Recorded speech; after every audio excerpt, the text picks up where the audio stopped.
Welcome to the Business Reporter's Sustainability Talks. I'm Rachel Hicks. How can the insurance sector contribute to sustainability?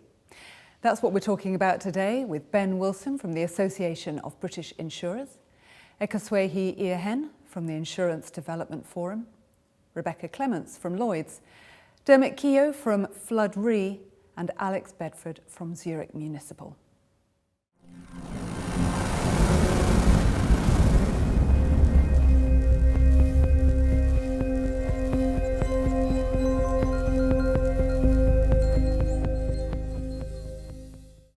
Good morning, and thank you all for joining us today.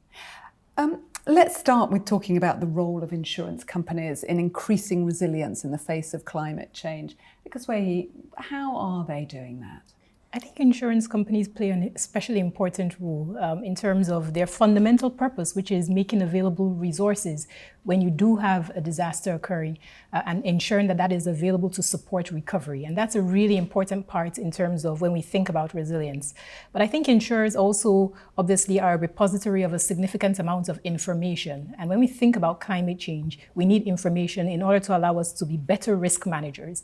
And I think that those are fundamental pillars when we think about the role that insurers can play in terms of supporting people, livelihoods, businesses in becoming more resilient. One of the things that Flood Re we're particularly interested in looking at as well is behavioural change, because we want to think individuals and homeowners and policyholders have to make themselves more resilient. So we're looking at ways we can change our scheme. We're a unique collaboration between the government and the insurance industry so that we can incentivise people to either restore their homes into a better place than they were before, build back better, as we call it, or in fact we can reward people if they install resilience measures.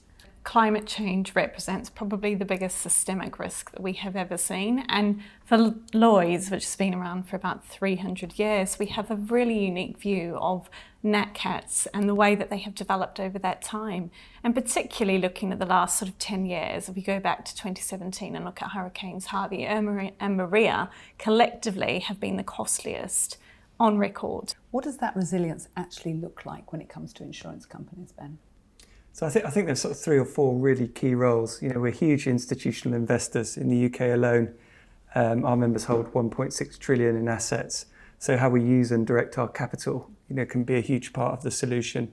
I agree with Dermot that, the role in helping society transition, behaviour change, the products our companies offer, incentivising, the right behaviours in society is a really big part of that. And obviously, we've got billions of pounds in assets, we've got millions of customers, and also we spend billions in our supply chain. So I think the supply chain is also a really, really important part of how we can drive change. At Zurich, we look at supply chain in 2 ways. So there is the internal supply chain, so the people who provide our goods and services. We're working with a lot of social enterprises now to try and build that better. But also in things like our claims supply chain, where we're looking at repair, not replace, the use of green parts, so not necessarily brand new parts where they aren't seen in motor vehicles, for example, to build that transition as well as build and maintain resilience. So, insurance companies provide products, services, and fundamentally all of that is driven by the availability of information that paints a picture of what does that risk look like. From my experience, I've worked quite a bit in Africa, Caribbean, and many other regions. And working or using insurance tools, if we're looking at drought, part of that exercise is to try to unpack what does this hazard mean in terms of expected deficiency as relates to water, and how does that then translate into impact on livelihoods. So if a family, for example, has primarily farmers and there's a deficiency in water, it has an impact on their crops. What does that mean in terms of their ability to provide for themselves? And we can actually translate that into a financial a number that you can then use an insurance coverage to help address some of that impact. So I do think that when you step back a bit and you think about climate change and the uncertainties that we are faced with, there's a lot of information that insurers have that could actually be leveraged to better understand what are those scenarios that we have in front of us, and then what are the kinds of instruments that are actually needed. When you look at climate change, insurers were raising the alarm decades ago, right? Same with COVID. I mean, the risk of a pandemic was at the forefront of many insurance thinking. But the challenge was, also trying to put that at the forefront of public sector and say, this is a risk that we face. But when you think about insurance, you also have to pay for that, right? And this is where you have a little bit of discomfort in terms of appreciation of the risk. What does it cost? How is it being treated? Who is absorbing it and who pays? And I think that this is the kind of conversation that climate change, the pandemic, is now forcing us to have.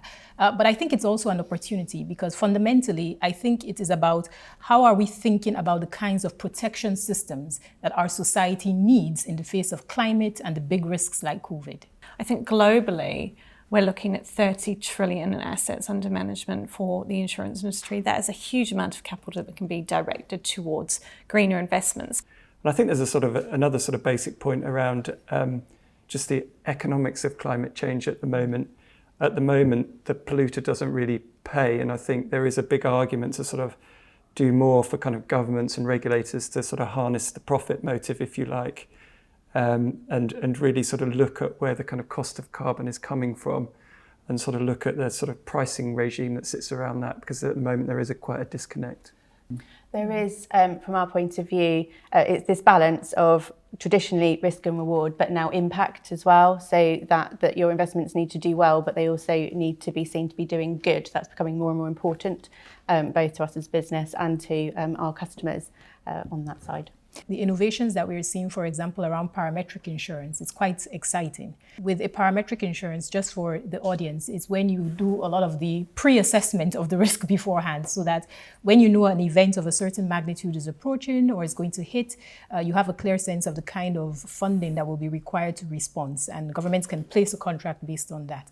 And we've seen a number of countries in the Caribbean, in Africa, really leverage these instruments in really innovative ways and proactively linking them with the response effort of humanitarian actors. So again, a government going through a process of trying to understand the risk, saying, if I had an insurance in place and it was triggered after a drought, let me proactively identify the parties who will be responsible for implementation, for getting food to those households that don't have food when an event occurs, and making sure that that response time is as short as possible to make sure that people are not put in a worse off position. There's a lot of innovation happening also around technology in terms of distribution, making sure you have products that are accessible for people, leveraging satellite imagery, satellite technology to help us provide better products. Resilience is not just about physical resilience. We sometimes get fixated on the assets and the property, but actually we've done work on the mental and financial impacts of floods, particularly in the UK. And actually Public Health England research found that if you've experienced flooding, you're 6 times more at risk of poor mental health. I mean, what we want to do there is to not just restore people to where they were before, but improve their homes by making them more resilient. Now, not only is that good for the insurance company, but it's also a very important point in terms of mental health. When people are flooded, they can be out of their homes for weeks and months. And often that's what causes some of the real long-term mental health stresses. So we have examples of case studies. There's a business up in the north of England that flooded one of the major storms a few years ago. They were out of their home for, I think it was like about 9 weeks before they got back in, and a very large insurance claim. Since their property was made resilient, they got flooded again, but this time it was a mop and bucket and they were back in after the weekend. Not only did that save tens of thousands of pounds for the insurance company and for the individual, but actually the effects on their long-term mental health are much reduced, and costing those sorts of benefits in, I think, are really important. There is the point about sort of developing a more circular economy. So that whole point about repair, reuse, particularly in general insurance, when something goes wrong, whether it's a car or it's your boiler goes wrong, actually the ability of insurers to provide sort of more sustainable replacements. And also I think that point about behaviour change, so incentivising people are doing the right thing. So, there are insurers now where if you put solar panels on your roof, you're not having to pay an additional insurance premium. The same with those who are sort of doing the same after floods, making their homes more resilient. So I think there are 2 big areas of innovation going forward that our industry can play a greater role. I'd like to see more recognition of adaptation, as Echo Swayze said. So there's only 2 things you can do about climate change. You can mitigate, you can reduce less carbon, and net zero is clearly important, but people don't talk enough about adaptation. And as we all know, there's a certain amount of climate change already baked in that's going to happen regardless of what happens at COP26. And we're going to need to adapt to that in the future. So I think more recognition of the green value of investing in adaptation. Yeah, I agree. I think this COP that we're going to have in Glasgow is actually the first time that adaptation will feature as prominently when compared to the discussions historically around mitigation. And I think that that's really critical, especially for developing countries where, on the mitigation issue, they're not necessarily, primary drivers of that, but on adaptation, they need to find a way to respond. And so we're going to see a lot of that coming out over the next year or two. From an IDF perspective, we have been engaging a lot with entities like the World Bank and the IMF, who play a significant role in engaging with developing countries around how are they engaging them around insurance solutions and better risk management. We're seeing an increase in what we call surge events, so events that affect multiple people, businesses, communities across multiple lines of business at once. So a good recent example is the London floods that affected a whole host of businesses and private individuals quite significantly over a very short period of time. So we're seeing more of that, and we need to adapt the way that we respond to those types of events, because you get numerous claims all at once that need responding to very quickly. I think there is growing awareness that, climate change is an existential threat to the business model of insurance.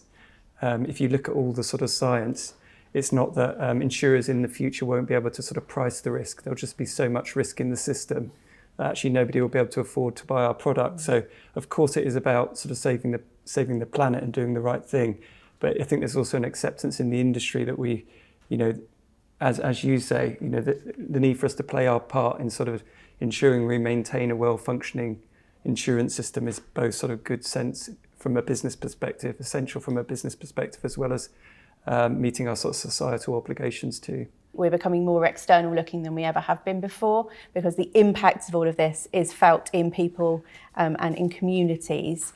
So having much more open conversations based on data, bringing different solutions in, shared resilience is a very different conversation from the transactional ones that we've perhaps had in the past. So in terms of an industry, is it a fundamental change? I'm not sure, but it definitely feels like a change. Thank you, all of you, for your insights and for your time and for joining us at this roundtable today. Thank you. Thank you. Thank you.